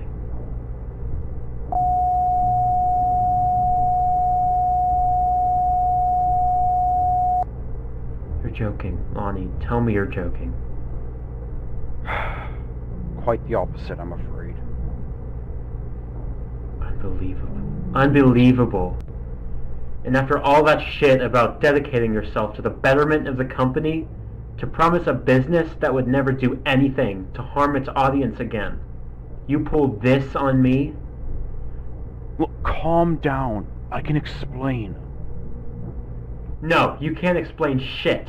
You may put up a face to get them to tolerate you, but I'll be damned if you ever gave a shit about the kids. I'm the one working my ass off out there to cover for your mistakes. I said calm down! Don't even start with me. Your pitiful self-righteousness is pathetic. Do you not remember the hole I dug you out of? You owe every part of this success to me. I made this company, and I made you. Don't try to push superiority onto me when you're the one who crawled to me, begging for my help all those years ago. What I do with my company's funds is none of your business. Do what is asked of you before I decide you're no longer needed. Fine, you made your point. Glad we came to an agreement. Be seeing you. Whatever. So, the brother Lonnie, who we heard in the Night 1 cutscene, has been spending company money on something shady. The exact contents have been redacted, but judging from Daryl's reaction, it's not good news. We also have a pretty big argument about money here. And if we're still rolling with my theory that Lonnie had something to do with Daryl's death, money is one of the most common reasons for murder. Again, not necessarily pointing any fingers. Okay, that's a lie. Yes, I am. There's no way in fuck Lonnie isn't the reason Daryl died, but I guess only time will tell. Night 4 introduces the main attraction himself, Cody. Really shitty name, by the way. The only Cody I like is this gay guy who wears a lot of blue and has some yellow ass teeth. Anyways, onto what Cody from the game does. Cody's main goal in this game is to absolutely rail your power supply. There are 2 cameras which have breaker boxes in them. They must be female because Cody really wants to break their boxes with his big fat patty whacker double-decker robo dig. When he's in either of these cameras, he'll have 2 phases. One where he's just kind of chilling there, and the other where he's having intercourse with said breaker box. When you see him doing his thing with his big fat patty whacker double-decker robo dick, use the alarm on his camera to scare him away. If you don't, obviously your power is going to disintegrate like the cells on my testicles when I accidentally place them on the stove.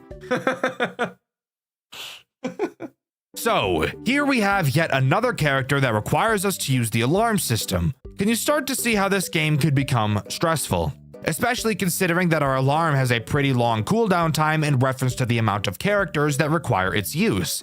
Yeah, it can become a bit much at times, but in all honesty, I never felt like this game was unfair. I never felt like there was even an inkling of RNG. This game is so fun. You guys really need to check it out, or check out my full playthrough over on my second channel, Dxtr Black.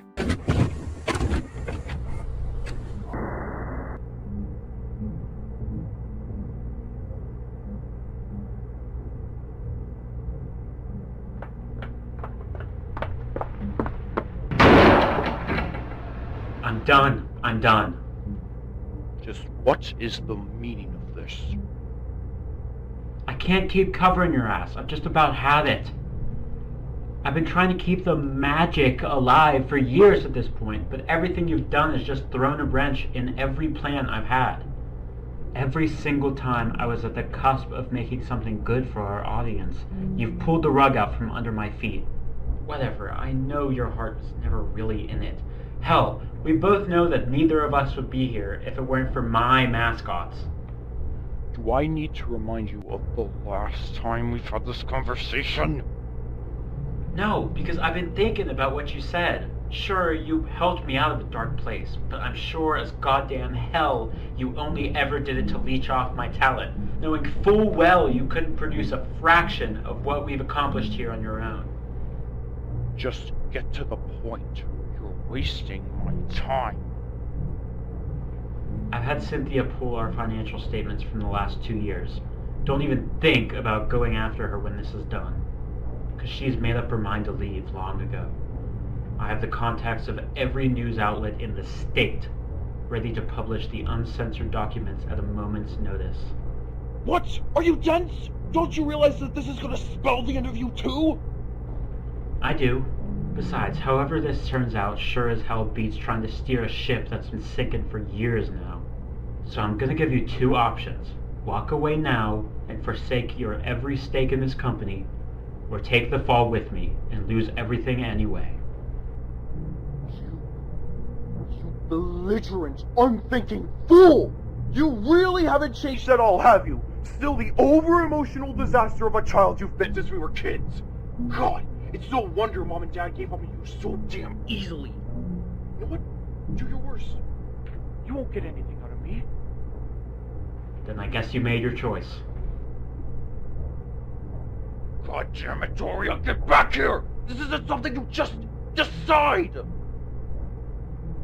I've told you, my name is Daryl. Goodbye, Lonnie. No, this can't be happening.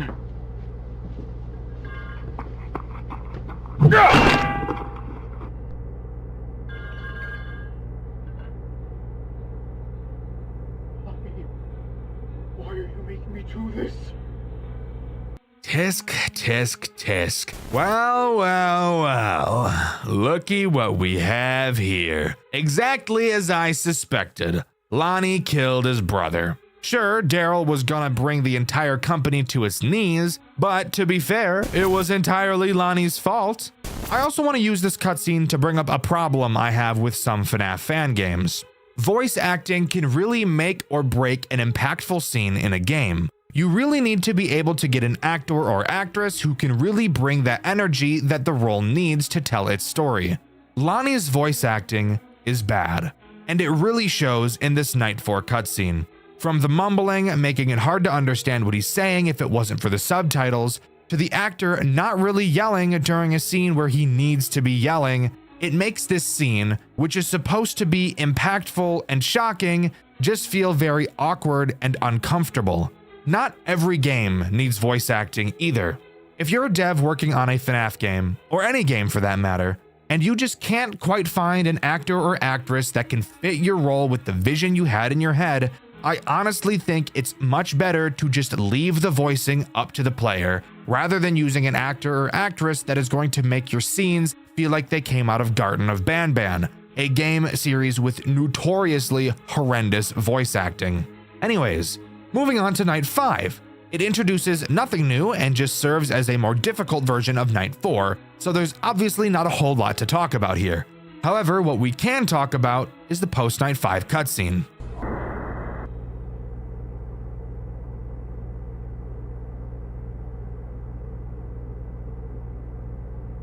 Hello? Oh, hello?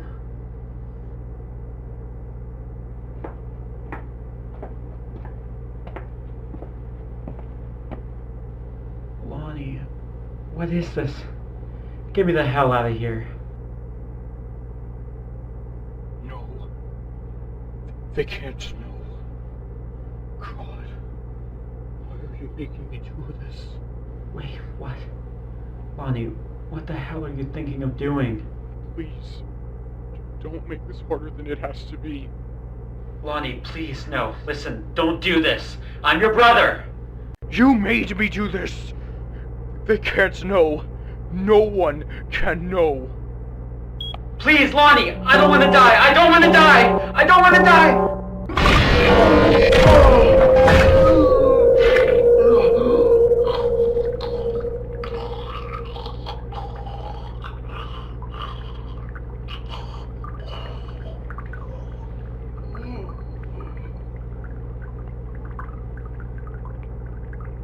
Now, no one will know.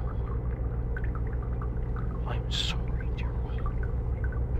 So, Daryl was killed via the Flex clown suit, this game's spring locks. It's not often you see someone other than the villain in a FNAF game fall to one of these traps. I was definitely shocked when I first saw this, and you can see my reaction to it over on my second channel, Dxtr Black. Truly one of the most brutal death scenes I've ever seen come out of a FNAF game, except this time around, it didn't happen to someone we wanted it to happen to. Night 6 introduces this game's final 2 threats, and one of them is obviously the clown, Klaus, acting as this game's boss fight night. Klaus acts as every character we've seen so far, and that includes the anomaly. Klaus can attack both of your doors, can try to break your breaker boxes with his big fat patty whacker double-decker robo dick, and is the anomaly you have to find. Namely, if his eyes are glowing, that's how you know to play the alarm. Do this 10 times and the night is over. But what about Morris? It's stated in the phone call that Klaus destroyed all of the animatronics. What about a Morris mechanic? Well, Morris is replaced by this night's second new threat, Shadow Cody, who is a much faster version of Morris. If you thought you had to check on Morris a lot, you have to check on Shadow Cody a fuck ton more. This night is intense. Klaus is fast. He will be moving around your cameras, attacking you very quickly. And in addition to the incredibly aggressive Shadow Cody, it really serves to test the limits of your skills and your timings, easily being one of my favorite nights in this entire game, and being one of, if not my favorite boss fight night in any FNAF game I've ever played.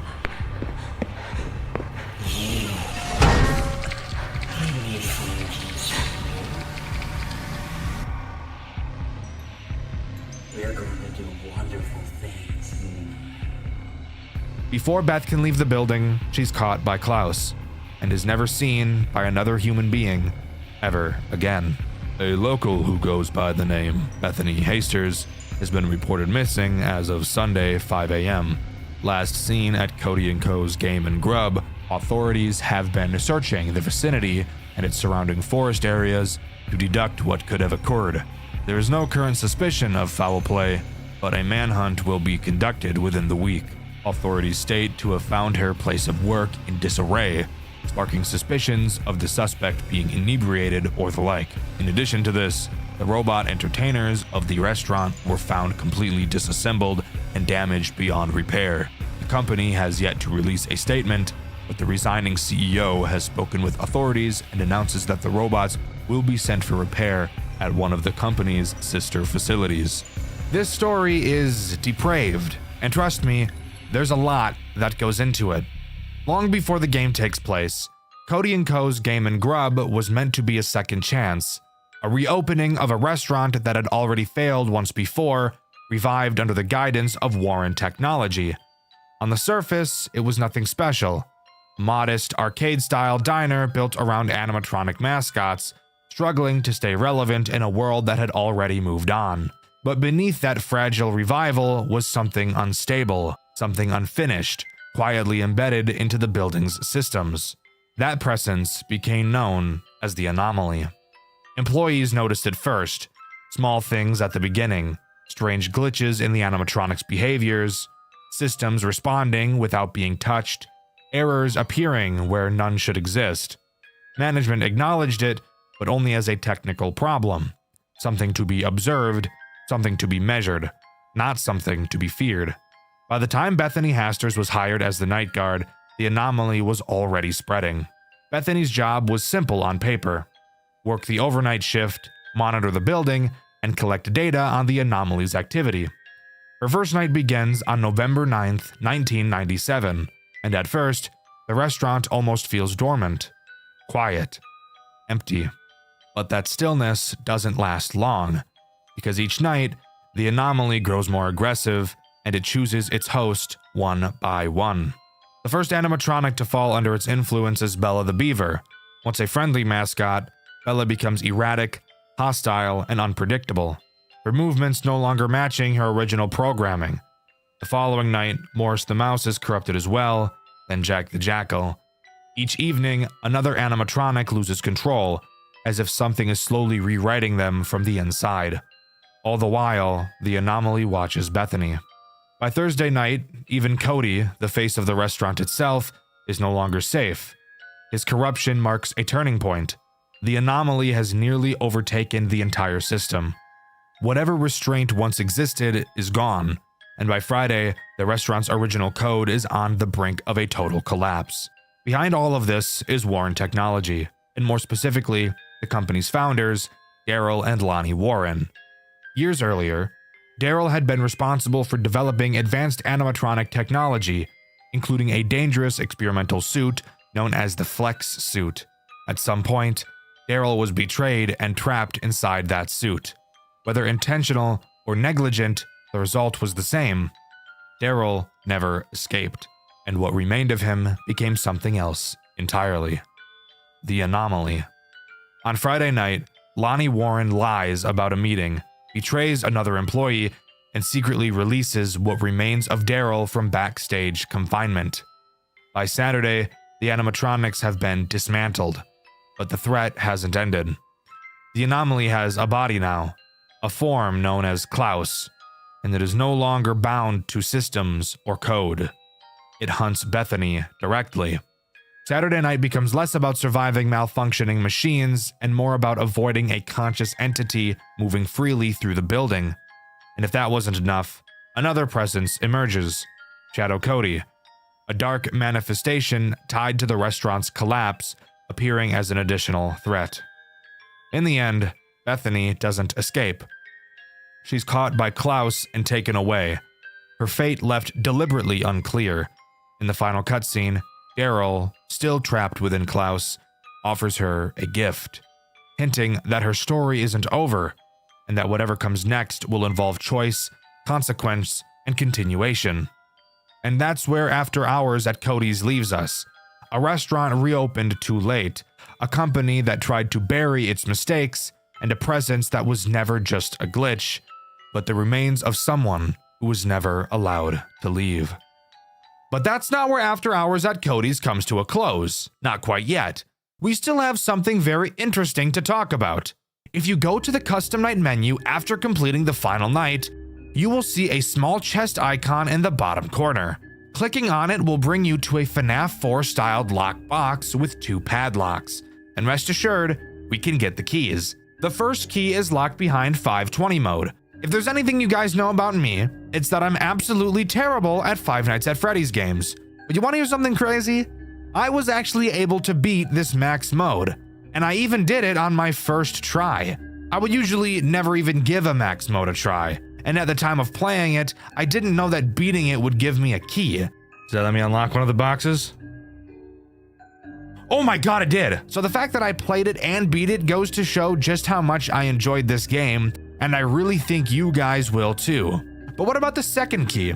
Well, you get it by completing this game's second max mode, 220 mode with Klaus and Shadow Cody, which yes, I also beat, and yes, I also beat on my first try. I don't think this game is necessarily very difficult by any means, but I am still very proud of myself for actually doing it. And watching me play it over on my second channel, Dxtr Black, makes me look like I'm a lot better at these types of games than I really am. After completing both max modes, we can take the keys and unlock the box to find a very menacing looking character whose eyes turn on, a teaser for what will undoubtedly be a second game, and I believe that this character we see here is Bethany. But only time will tell. One last thing I want to talk about is something you can find in the extras menu. If you scroll through the characters until you find Klaus and hover over his face, you will see what I believe to be the rotting, decompiling corpse of Daryl. Truly one of the most disturbing images I've ever seen in a FNAF game. And with that, that's all After Hours at Cody's has to offer. Overall, I think this game is easily one of the most unique, interesting, and fun FNAF games I've ever played, right up there with how much fun I had playing Juniors. After Hours at Cody's really is a super fun experience with a gruesome, easy to follow story, and I highly recommend you give it a try. Recently, I've been covering a lot of very well-known fan games on this channel. Five Nights at Candy's, Pop Goes, and Animatronic Memories are probably names you're all familiar with. Recently, I've been looking for a FNAF game to cover that I personally had never heard of, and today I've definitely found one.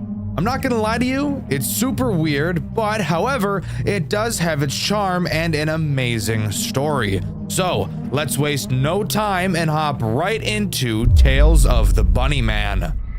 Tales of the Bunnyman opens with a cutscene that reminds me a lot of the old official Five Nights at Freddy's trailers, specifically Five Nights at Freddy's 2. We get several shots of the pizzeria interlaced with pieces of dialogue explaining the exposition of the story. We play as a man named Vincent Baldwin, who we later learn used to be a night guard and is one of the missing children's fathers, the father of Cassidy. We're entering the building to do some investigating and find out where our missing child went. And with our motive in mind, we're safe to head into Night 1 and start talking about what this game really has to offer. Night 1 introduces 2 characters, but before I start talking about them, I want to talk about the office itself. In our office, the first thing I want to get out of the way is this picture. I don't know who this is. I checked the wiki and couldn't figure out who this is. That's it. I just don't know who this is. Anyways, on to something actually important.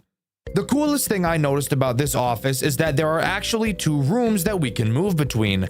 The typical office room and the boiler room. I'll talk more about the boiler room later when it becomes important. The door to the boiler room can be held shut, as animatronics will actually have to travel through it in order to get to your office. The only other things in our office is our camera system and a giant gift box. We can hide inside of this gift box to be able to protect ourselves from the first major threat of this night, Foxy. Foxy behaves pretty much exactly the same as in Five Nights at Freddy's 1. He starts on Pirate's Cove and makes his way through some phases before attacking. However, something unique about Foxy is he actually has 2 completely different attacks he can perform, each of which requires you to do something completely different to counteract him. The first attack he has is pretty simple. After he leaves Pirate's Cove, he will charge towards your office. When he does, you'll have to quickly jump inside the present until you hear him run away, after which you can jump back out and continue. His other attack is unfortunately a mechanic I've grown to dislike more and more as I play FNAF games. After leaving Pirate's Cove, Foxy has a chance to appear randomly on one of your cameras. When he does, all you have to do is find him and stare at him until he goes back to Pirate's Cove.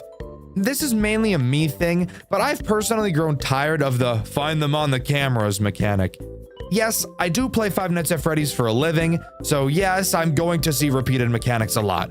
Most sane people don't play as much Five Nights at Freddy's as I do, so most people won't find this mechanic to be that big of a deal, but hey, at least it's not a stupid fucking music box mechanic. We'll talk about that later. The only other threat introduced on this night is Bonnie. Bonnie is incredibly simple in how he works, as is typical in most FNAF games that feature him. Bonnie will make his way through the building and to your office. Afterwards, you'll be able to hear him at your door. You'll need to quickly go up to the door and hold it shut until you hear him leave, like Five Nights at Freddy's 4. When you do, you'll know it's safe to reopen the door and continue the night. Very basic. That's just how we like Bonnie, isn't it, guys? Right? You like it when Bonnie's basic, right? You wouldn't want Bonnie to just hot bottom right into your office and start fingering you, would you? Freak. And with that, we can move on to the post-night 1 minigame. Here's where we get to talking a lot about how cool this game really is. This game does narrative storytelling in a different way than any other FNAF game I've ever seen. Instead of an 8-bit minigame or a slideshow lore dump, Tales of the Bunnyman turns into a visual novel during the post-night sections, having you play in the perspective of a different character each night. I think this is actually super cool. While yes, you may think that it looks straight out of a My Hero Academia DeviantArt fan page, it is very clear that an amazing amount of care and effort went into these post-night sections, and that cannot go unnoticed. Before I really start talking about the lore of this game, I need to make it incredibly clear that there was so much poured into this story. There's so many details that I could point out that would make this video quite literally take hours to complete. And while I'd love to be able to talk about all of it, I don't have the confidence in myself to do so, and to be able to portray it in the way that it rightfully deserves. I'll be going over what happens in the story, but I won't be diving into every single minute detail, and I apologize if you were hoping that I would. Anyways, in this minigame, we play in the perspective of Jeremy Jr. Fitzgerald. After hanging out with his friends at Freddy Fazbear's, he notices that his mom has not yet come to pick him up. After waiting an extended period of time, he decides to just watch the performance on stage. Hearing a strange whistling coming from backstage, he enters to investigate, only to abruptly get abducted and murdered by the Bunnyman, going on to possess Bonnie. I honestly think that these post-night minigames are a breath of fresh air in this genre. I've never seen anything like it before, and I'd love to see more FNAF games try to do something new like this to tell their story. But now it's time for us to move on to Night 2. Night 2 only introduces one new thread, that being Chica. Chica does exactly what you'd expect her to do, and no, I don't mean eating until she pops like a balloon. What I really mean is moving through the cameras and then going to your office. Oh my fucking god, that is gross. Yuck. Fucking yuck, bro.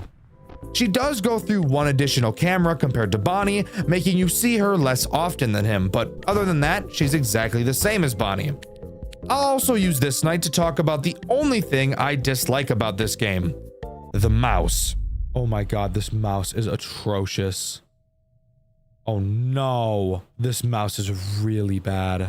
If you're at all familiar with my channel, you'll already know that the way the mouse works is always something I'll have a problem with when fan games try to switch it up.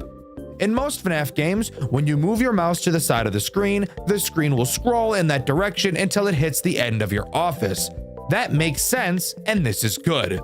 Tales of the Bunnyman instead decided to take a route similar to Sister Location. If you are to move your mouse to one side of the screen in Tales of the Bunnyman, your mouse won't follow the moving office. Instead, the game will keep track of its simulated X and Y positions in the office. And while this may sound super cool, in practice, it leads to you having to move your mouse all the way across your desk or increasing your mouse's sensitivity to be able to make up for it. Is this nitpicky? Yes. but I am giving my opinion on a game, so I think it's important to talk about things that I notice, especially when it's the main interaction mechanic in the entire game. Anyways, moving on to the post-Night 2 minigame, where we play in the perspective of Susie Sutherland. The group of friends were supposed to play the newly installed arcade game, Pop Goes versus the Machinist? Machinist? Machinist? Machinist? I don't know. Instead, she decides to split up from the group to go look for Bonnie. Walking around the building, we can talk to a kid named Ollie, who mentioned something about Bonnie acting weird recently.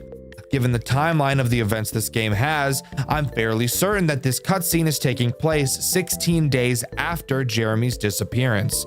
So I think it's safe to say that Jeremy at this point in time is already inside of the Bonnie costume. During this minigame is when Susie can also find a VHS tape relating to Edwin Murray. If you couldn't already tell, this game's story is heavily entwined with the official FNAF games. Later, Susie heads over to Pirate's Cove to get a peek at Foxy, getting startled by William inside of the Spring Bonnie suit. It's at this point I need to mention two things. One, why is this specific camera in the post-nights a 3D render instead of the usual 2D drawing? And two, why is William the only character in the entire game to have voice acting? Mr. Afton, don't scare me like that. Now, what's a missy like you doing snooping around a pirate's property? Why is he voice acted? I'm much more curious about my second question. I was a little caught off guard when I first heard him speak, since, again, nobody in the game thus far ever has. But regardless, that's not very important. After a brief, uncomfortable conversation with Afton, we meet up with our friends again at the new arcade machine, and as we play the game, we're seen being stalked by the Bunny Man. If you couldn't already guess, Susie Sutherland goes on to possess Chica. Now it's time to talk about Night 3, which introduces one new threat, Freddy and the Marionette. Now, pause. Let's just stop for a moment and talk about Freddy first, okay? Freddy, like Foxy, has two different attacks. We'll talk about the more simple one first. Freddy will make his way through the cameras and enter your boiler room. The reason he does so is to attempt to cut the power, because doing so will allow for the marionette to come spread your buns and lick up your crack. To prevent this from happening, we will have to enter the boiler room and hold our flashlight on his face, causing him to bug out and leave the boiler room. However, before he does, we actually get to see him creepily tilt his body. Such a small detail, but I actually really like it. Now we can talk about the other mechanic Freddy has that I originally thought was going to make me want to skin an elephant. As previously mentioned, it's clear that Freddy wants to assist in helping the marionette grope us. So, Freddy's other attack is him going to the music box to fuck up the marionette's sleep schedule. Fun fact, I used to work a graveyard shift at a news station, and let me tell you, you don't want to fuck with nobody's sleep schedule, bro. So, in order to save the marionette's sanity, we must remotely shut down the music box before Freddy can finish. Moving on to the Night 3 post-night minigame, we play in the perspective of Fritz Smith II. Let me tell you, this guy is a big fan of Foxy. So much so that he insists on constantly talking like a pirate, something that made me want to eat my own lungs throughout my playthrough because I was writhing in cringe. A.S. the worst one. It be fixin' to be jolly. What the fuck does that mean? Fritz leaves the group to go look for Foxy. Going to Pirate's Cove, he finds a decommissioned Foxy behind the curtains. Additionally, he finds a diary written by Henry. I guess for some reason, this is where Henry goes to vent, right next to the fucked up looking robot. A little weird, Henry, but you do you, boo. Inside of the diary, we read that Henry is struggling to cope with the loss of his daughter and his theory about Jeremy and Susie's disappearances having something to do with each other. Little did he know how right he truly was. Whilst continuing to read the diary, the bunny man appears behind him and drags him into the back room, all while taunting him, saying that he thought he was more interested in Foxy than Henry's diary. Fritz would go on to possess Foxy. Moving on to Night 4, we get to talk about a very odd threat, Balloon Boy. Yes, for some reason, Balloon Boy is in this game. Don't question it. I guess the developer of this game just hates fun. Balloon Boy isn't a very difficult threat to deal with, thankfully, instead serving more of an annoyance, which is very fitting for his character. Balloon Boy can only appear in 2 rooms in the entire game, the boiler room and your backstage camera. You'll have to listen out for a vent sound cue. When you hear it, you'll have to travel to the back room and find where Balloon Boy is, because, unlike Freddy, he has multiple different locations that he can stand in. Once you find Balloon Boy, just like Freddy, all you have to do is hold your flashlight on him until he goes away. I'm really not entirely sure why Balloon Boy exists in this game. I have yet to find any story reason for it either. Maybe it's just a popular character to put into the game, or maybe I'm just reading way too much into this. I'm not really sure. But hey, let's move on to the post-night 4 minigame. In this minigame, we play as Gabriel Collins. Gabriel sneaks into Freddy Fazbear's Pizza because he has a hunch that his missing friends are still inside. Once he enters, he searches the location, eventually discovering the marionette. They quickly become friends and begin exploring the establishment together. Eventually, they stumble across Michael and William Afton. William is trying to convince Michael to work as a performer, playing the character of Bonnie. But before we can hear anything else, William spots us. He chases us through the building, and the marionette hides us in its gift box. However, unfortunately for Gabriel, William finds him anyway and is knocked out. He wakes up inside of the Freddy Fazbear costume, watching William Afton jump around the dining room, mocking him through his last breaths. Gabriel would then go on to possess Freddy. This is easily one of the most fucked up cutscenes throughout the entire game. I'm no edgelord, as some people seem to think I am, but I really enjoy when games show us the depraved things that the villains do. I and many others don't want to just hear about things happening, we want to see them as well. Of course, I don't think we all want to literally see the children getting murdered, but I think showing off the situations in the way that Tales of the Bunnyman does is incredibly interesting. Next, we get to move on to Night 5, the final main night in Tales of the Bunnyman. This night adds Fredbear, an interesting but fitting final character choice. Fredbear acts as an everything character, being able to take on the role of every animatronic besides Balloon Boy and Foxy. However, unlike most everything nights that take place in other FNAF games, Fredbear is active alongside each other animatronic, adding one more layer of stress to the nights. Again, he doesn't have any unique mechanics by himself, but this time I'm honestly okay with that, only because the other characters are still active. It's at this point I want to bring up something I should have brought up a long time ago: the character designs. From what I've seen, the community seems to be pretty split on their opinions of these character designs. A lot of people love them and think that in combination with the grungy environment, it makes them look very creepy. However, on the other hand, I've seen plenty of people who think that the designs look unprofessional and seemingly come out of a game that came out many years ago. I personally have no problems with the character designs. I think they look creepy and uncomfortable. However, I do think that the texturing on the characters does look a bit odd, but nothing that I feel takes away from the immersion. Let me know what you guys think in the comments. Also, since I'm being a little meta right now, go subscribe to my new channel, Dxtr Gray. I cover non-FNAF horror games over there, and we have a lot of fun. Anyways, moving on to the final post-night minigame where we play in the perspective of Cassandra Baldwin, or better known, Cassidy. Now, noticing that she's the only member of her friend group that hasn't gone missing, she vows to figure out what happened to them and find where they all disappeared to. Entering the back room, she finds a Fredbear plushie which, throughout the game, has been shown to be able to teleport on its own, and yet, for some reason, nobody felt like that was weird at all. This is really the only gripe I have with this story, the plushie teleporting around, and multiple people know about this, yet nobody is at all a little concerned about it. On top of that, it is literally never once elaborated on or explained why this happens. I can't even draw a conclusion because there's quite literally no reason, but let's try to put that behind us for a moment and continue. We do know that the plushie is being used by Afton to lure Cassidy into the back room. Now, pause. I know I just said there's literally no reason given as to why it's teleporting, and you may be questioning why I said that even though I just stated that William was using it to lure Cassidy. However, that still doesn't explain how it was fucking teleporting, and still doesn't explain why nobody gave that a second thought. Anyways, Cassidy is successfully lured into the back room. Scared, Cassidy runs out of the pizzeria and later returns for a Halloween party. I know that's not what that says, I'm sorry. As she explores, she's found by the bunny man, who presumably knocks her out after stating, "You forgot me." She awakens to find herself inside of the Fredbear costume. William explains that originally he planned to save the Fredbear costume for Henry, but decided to use it for Cassidy instead.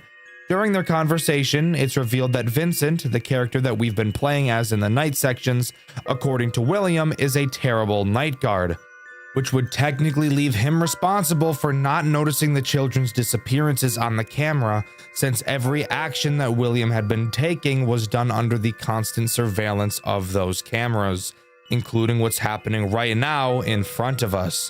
This would give us a perfect reason as to why he's returning to the restaurant now to find his daughter, because he didn't watch her like he was supposed to. He never saw what happened. Afterwards, we get one last cutscene. Vincent walks up to the Fredbear animatronic and realizes it's his daughter. However, he trips and falls, which leads to him getting killed by his own daughter, and Tales of the Bunny Man abruptly comes to a close. Almost.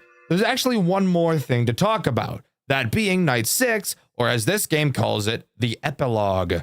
In it, after completing the final challenge, which is just a harder version of Night 5, we see the line, "He finally found the suit that will become his tomb, the last lingering piece of his soul. A good song never dies." With that, we get to watch William's springlock failure and onlook as he bleeds out. We're shown that Vincent, our character, was found dead inside of Freddy Fazbear's, and several news outlets labeled him as the reason the kids were murdered. I can't lie to you guys, I'm really eager to talk about this story, since after reading into it, I actually think it's really good, and it's clear that a bunch of effort was put into it. But like I said previously, I'm just not confident in my abilities to do it for myself. I've tossed around the idea of just reading the highly detailed explanation on the wiki that was written by somebody that was far more talented than I am, but I've decided against doing that since I don't want to come off as lazy and uninspired. And as much as I hate saying this, I'd highly recommend you go to the wiki and read up on it. It's actually such an amazingly well-written story, and I think it might just be one of the best takes on the official FNAF story I've ever seen. Overall, I think Tales of the Bunny Man is an enjoyable experience. The post-night minigames are interesting, and the story is fantastic and told in a way that isn't overtly confusing like most FNAF games like to be. However, I do think that the actual gameplay mechanics are pretty lackluster. Not only does each character not really have synergy with one another, this game is also just too easy. Throughout the nights, it never really feels like the characters are becoming more aggressive, which tends to lead to boring nights where you're just waiting for the much more enjoyable minigame sections.